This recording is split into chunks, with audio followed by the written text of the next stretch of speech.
Hanzade Otaku'dan herkese merhaba. Bu videomuzun konusu son yıllarda daha da popülerleşen Çin animeleri.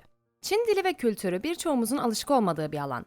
Gerek kendilerine has konuları, gerekse kendilerine has çizimleri olsun, Çin animeleri izlemeye değer yapımlar. Çin animelerinde, Japon animelerinde asla göremeyeceğiniz türde şeyler de mevcut. Çince alışılması kolay bir dil değil. Hem de hiç değil. Japonca gibi dilimize benzer tarzda ve uzunlukta cümlelerden sonra böyle oturaklı bir dil görünce şaşırabiliyoruz. Dilleri o kadar sadeleşmiş ki birkaç kelimeyle vermek istenilen, söylemek istenilen her şey söylenebiliyor. Bu cümlelerin bir diğer sıkıntısıysa verilmek istenen duygunun yükünü sırtlayamaması. Ama bu durum her zaman geçerli değil. Çünkü güzel bir ses aktörü o ufacık zaman diliminde bile istediğini verebiliyor. Çinliler Japonlara göre daha bu sektörde yeniler. Önümüzdeki yıllarda isminden çok ama çok söz ettirebilen, gerek hikaye gerekse seslendirme konusunda listelerde tavan yapan içeriklerle karşılaşabiliriz.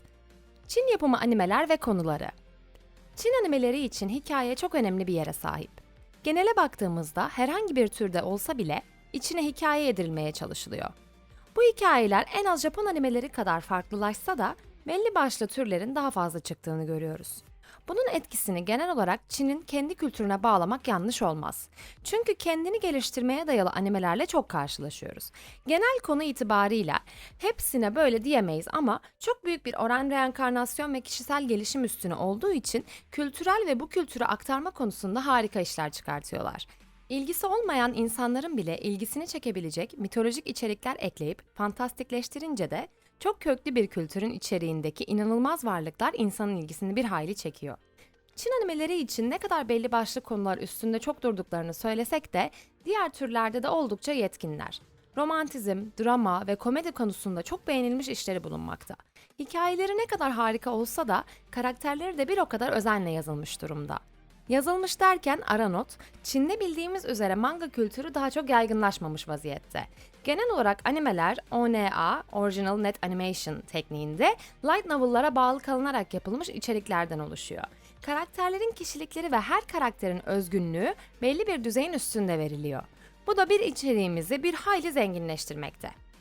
Çin animeleri ve görsellik. Çin animelerinde ne kadar Japon animelerinde olduğu gibi geleneksel çizim yöntemleri kullanılsa da 3D animasyonların bol bol kullanıldığını görüyoruz. Geleneksel çizim yöntemiyle yapılan harika işler, evi arabayı satıp insanları çalıştırırcasına işler bulunmakta. 3D görseller ile hazırlanan işler de var ve bu animelerin birçoğu emin olun ki basite kaçıldığı için değil, keza daha iyi durduğu için böyle yapılmakta. Mesela Naruto'dan örnek verelim.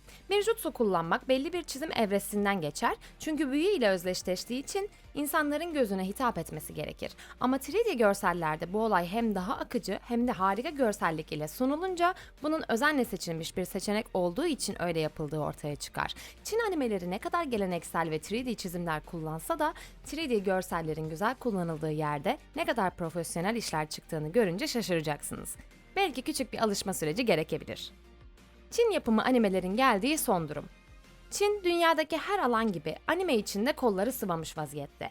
Bu kötü bir şey mi? Kimine göre evet, kimine göre hayır.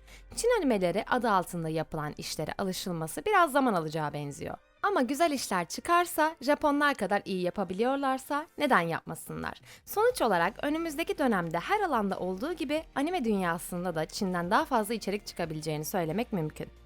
Evet, videomuzun sonuna geldik. Umarım videomuzu beğenmişsinizdir. Beğeni ve yorumlarınızı bekliyoruz. Bir başka içerikte görüşme dileğiyle, hoşça kalın.